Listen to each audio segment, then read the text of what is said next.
بسم اللہ الرحمن الرحیم۔ السلام علیکم۔ روزانہ واقعات سننے کے لیے اس چینل کو سبسکرائب کریں۔ حجر اسود جنت کے یاقوتوں میں سے ایک ہے جسے سیدنا آدم علیہ السلام اپنے ساتھ جنت سے لائے تھے اور تعمیر بیت اللہ کے وقت ایک گوشے میں نصب فرمایا تھا۔ طوفان نوح علیہ السلام میں آدم علیہ السلام کا تعمیر کردہ بیت اللہ آسمانوں پر اٹھائے جاتے وقت اس متکبر پتھر کو شکم جبل ابی قبیس میں امانت رکھ دیا گیا تھا۔ پھر تعمیر ابراہیمی کے وقت جبرائیل علیہ السلام نے اللہ تعالیٰ کے حکم سے سیدنا ابراہیم خلیل اللہ علیہ السلام کی خدمت عالیہ میں پیش کر دیا تھا۔ اس طرح اسے پھر اسی جگہ کی زینت بنا دیا گیا جہاں پہلے رونق افروز تھا۔ تفسیر قرطبی اس کے فضائل اور اوصاف میں حضور نبی کریم صلی اللہ علیہ وسلم کے بہت سے ارشادات حدیث اور تاریخ کی کتابوں کی زینت بنے ہوئے ہیں، لیکن جنت کا یہ انمول موتی عالی مرتبت مقدس و متبرک یاقوت گردش ایام کے ستم رانیوں سے محفوظ نہ رہ سکا۔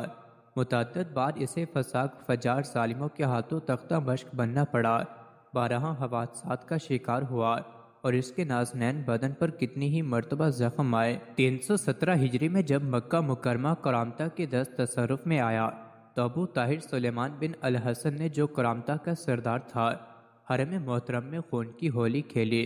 ذوالحجہ 317 ہجری کو اس قدر قتل عام کیا کہ حجاج کی لاشوں سے چاہ زمزم بھر گیا۔ شہر اور مضافات کے 30,000 بے قصور افراد کو موت کی نیند سلا دیا، جن میں 1700 حاجی اور 700 طواف کرنے والے بھی شہید ہو گئے۔ اس نے یہ سارا کھیل میزاب رحمت یعنی کعبہ شریف کا پرنالہ جو سونے کا تھا اکھاڑنے، مقام ابراہیمی اور حجر اسود چوری کرنے کی نامشکور جسارت کے لیے کھیلا تھا۔ 2 آدمی اس مذموم حرکت کے لیے کعبہ شریف پر چڑھے، مگر آن واحد میں سر کے بل زمین پر گر کر واصل جہنم ہوئے۔ مقام ابراہیم تو اس کے لیے دست تصرف سے مامون رہا، کیونکہ خدام حرم نے اسے پہاڑ کی گھاٹی میں کہیں چھپا دیا تھا، مگر 14 ذوالحجہ 317 ہجری بروز اتوار عصر کے وقت جعفر بن حلاج نے ابو طاہر کے حکم سے حجر اسود کو کدال سے اکھاڑ لیا، اس پر کئی ضربیں لگائیں جس سے کچھ ریزے ٹوٹ گئے اور اپنے ساتھ بحرین لے گئے اور اس کی جگہ خالی رہ گئی۔ تقریباً 22 سال کا طویل زمانہ گزر جانے کے بعد بحرین کے شہر حجر سے بروز بدھ 10 ذوالحجہ 339 ہجری کو یہ مبارک پتھر واپس ہوا۔ واپسی بھی معجز نما تھی، کرامتیوں سے بار بار واپسی کا مطالبہ جب زور پکڑ گیا تو انہوں نے یہ عذر لنگ پیش کیا کہ وہ پتھر تو دوسرے پتھروں میں مل جل گیا ہے، ان میں سے اسے الگ کرنا ہمارے بس کا روک نہیں، اگر تمہارے پاس اس کی کوئی علامت ہے تو تلاش کر لو۔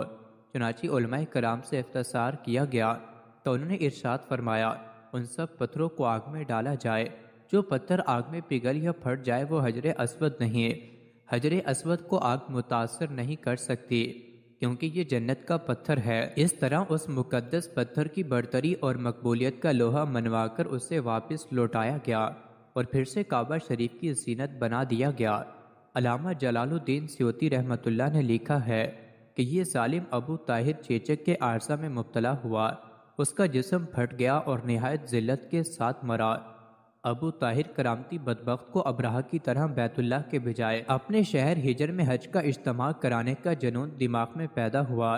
اس نے اس غرض سے ایک عالی شان محل بنوایا جس کا نام دار الحجرہ رکھا۔ چنانچہ 317 ہجری میں حج کے ایام میں ایک لشکر جرار لے کر مکہ مکرمہ پر حملہ آور ہوا۔ طواف کرنے والوں، نماز پڑھنے والوں اور احرام کی حالت میں حاجیوں پر 10 ستم دراز کیا، ہدیے کے حرم محترم کے اندر بھی بے دریغ قتل کیا۔ شہر کے علاوہ گرد و نواح میں قتل عام کا بازار گرم کیا، 30,000 بے گناہ انسانوں کے خون سے اپنے ہاتھ رنگین کیے۔ اس قدر روح فرسا واقعہ کبھی رونما نہیں ہوا تھا۔ وہ ظالم کہتے تھے کہ تم مسلمان کہتے ہو، من داخلہ کانا امنن، یعنی جو حرم میں داخل ہو گیا وہ مامون ہو گیا، بتاؤ اب امن کہاں گیا؟ علامہ ابن خلدون رحمۃ اللہ رقم تراز ہیں۔ ابو طاہر نے کعبۃ اللہ کا دروازہ اکھاڑ پھینکا، غلاف کعبہ کے ٹکڑے ٹکڑے کر کے اپنے فوجیوں میں بانٹ دیا، حجر اسود کو اکھاڑ کے ساتھ لے گیا، اہل مکہ کے گھر بار اور مال و متاع کو لوٹ لیا۔ اس نے روانگی کے وقت یہ اعلان کر دیا کہ آئندہ سے حج اس کے ہاں ہوا کرے گا۔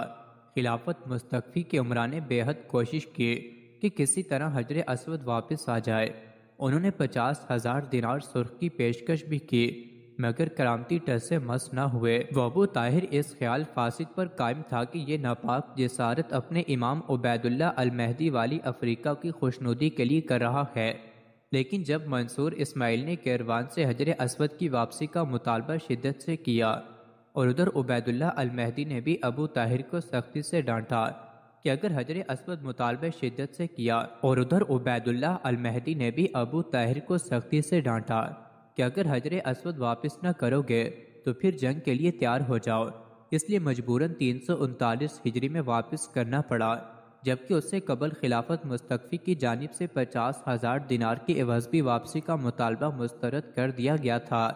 طواف کی ابتدا حجر اسود کے استلام سے ہوتی ہے۔